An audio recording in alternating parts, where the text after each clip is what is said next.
Hey guys, this is No Solution. I'm Scott, and this is another episode of Buy Blasphemies. I have 4 CDs today and also a movie at the end, so once again, if you don't give a crap about the movies, duck out, no problem. So let's get started. The first one here I've got is Old Wolf, and I'm looking out for you guys. I wanted to make sure that nobody saw a nipple and ran screaming into the hills and was never seen again. So there you go.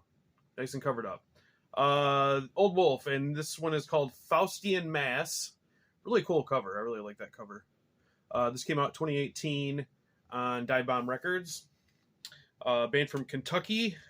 And based on the name Faustian Mass and this cover, I'd be thinking, okay, some kind of maybe satanic doom, some kind of occult theme, or definitely a darker thing than what it actually is. What we've got here, look at my notes a little bit. This is traditional metal. It reminds me a bit of Saxon, especially in the vocals.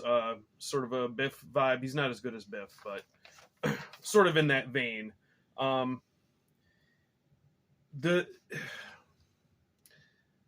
don't want to be mean. The songs are kind of just, they're fine, but they don't go anywhere. A little bit unmemorable. What really shines on this is the lead guitars. The lead guitarist is really good, and as an older friend of mine would say, he plays the tasty licks. Like, he's not a shredder, but when the solo comes in, I really perked up. Like, oh, all right, now it's exciting, and then the solo ends, and you're kind of like back to where you started 3 minutes ago. Yeah, the songs I would say are pleasant, which is probably going to be considered an insult to this band, and I don't mean to insult them, but they're just not super memorable. Yeah, it's the leads that really drives this one. And strangely, the second to last track, Gale, which is an instrumental, just like a 2-minute instrumental, is really cool, and then leads into Howl, the closing track, which is strangely by far the best song in my opinion. Which, I mean, it's cool to have a strong closer, but to kind of have the highlight of your album at the very end is kind of risky. Yeah, so I'm definitely going to hold on to this because I feel like this band, if they could step up their songwriting a bit, could really be something special. As it is now, they're kind of like little songs are a little middle of the road. Again, like I said, the leads are great. So yeah, I'm interested to see where these guys go. Old Wolf. Next up is Lucifer's Hammer with Beyond the Omens. This came out on 2016 on Shadow Kingdom. This band is from Chile. Sorry. Let's get the right pronunciation. This really kind of highlighted what was missing in Old Wolf. Like, I was listening to Old Wolf, it's like, this, I mean, it's good, but I mean, it's not grabbing me, and I couldn't really put my finger on it. And then when this started, just from the first song, I was like, okay. With Old Wolf, the song kind of starts and then just kind of runs in place until it's done. And this feels more like we're going somewhere. Like, these songs are moving.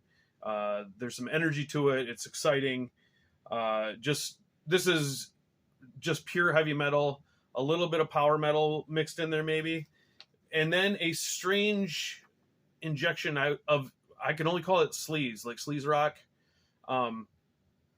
Didn't really rear its head until the third song, Dying, and the riff started. I was like, this sounds like early 80s Sunset Strip. Like, this is really cool and unexpected. And then I couldn't unhear it. I was hearing it all throughout the album, but it did pop up again more overtly in the song Nightmares. And I was looking through the booklet, and those two songs were both written by Teton, who is the drummer, actually, and plays bass.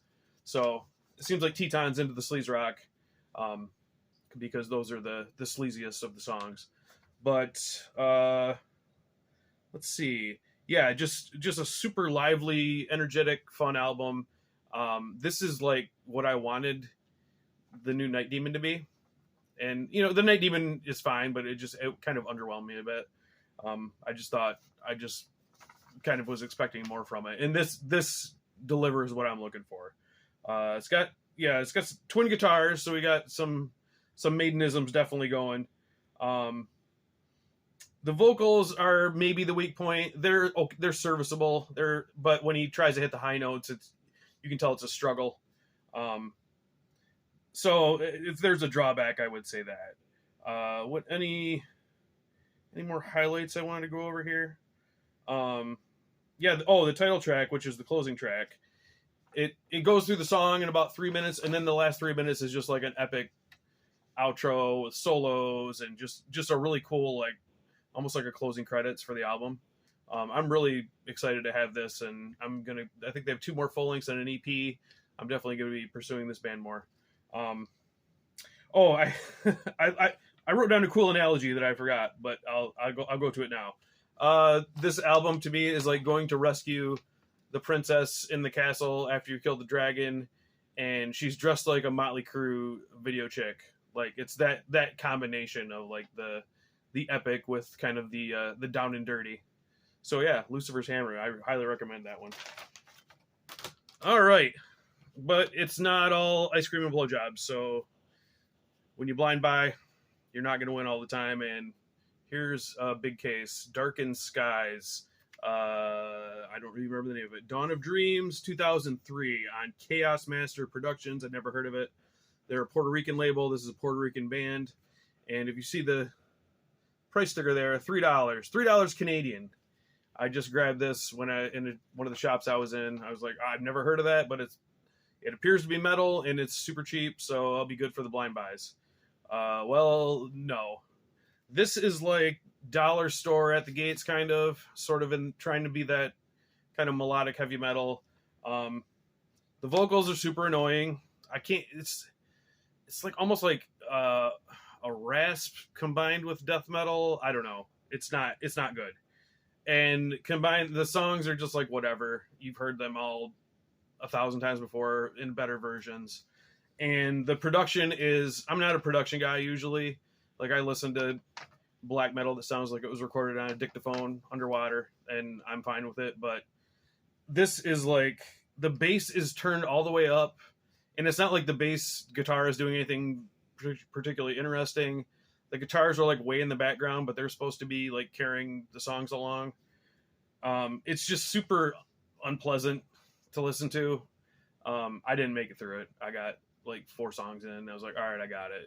This is not getting any better. So yeah, this is maybe passed on to somebody, or I don't even know if it's good enough for that. It might just go in the trash. So yeah, Darkened Skies, big thumbs down.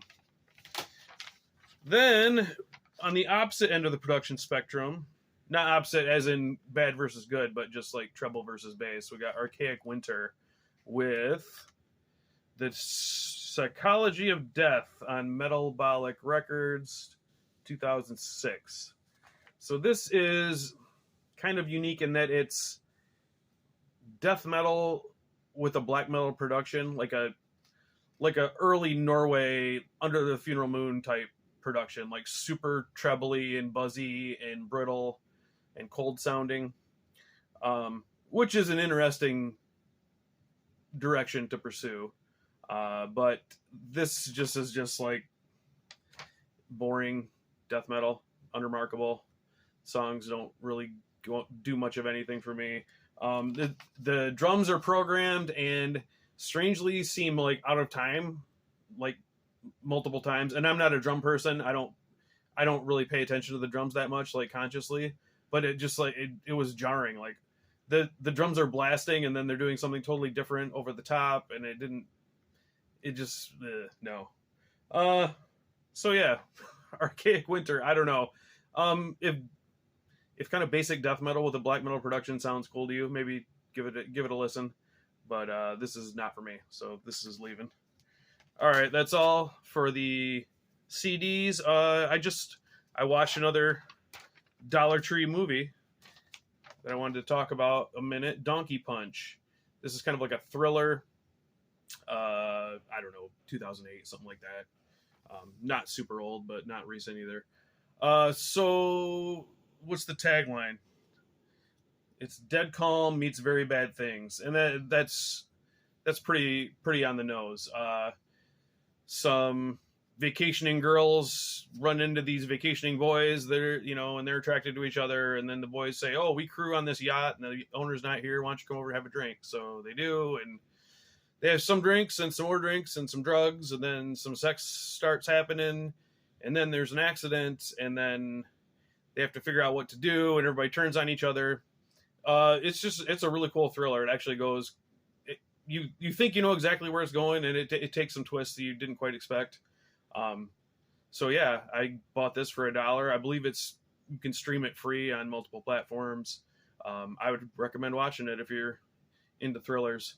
It's raunchy. There's lots of sex and nudity and some pretty gruesome deaths. So yeah, I give this 2 thumbs up. All right, guys, thanks for watching. We'll see you on the next one.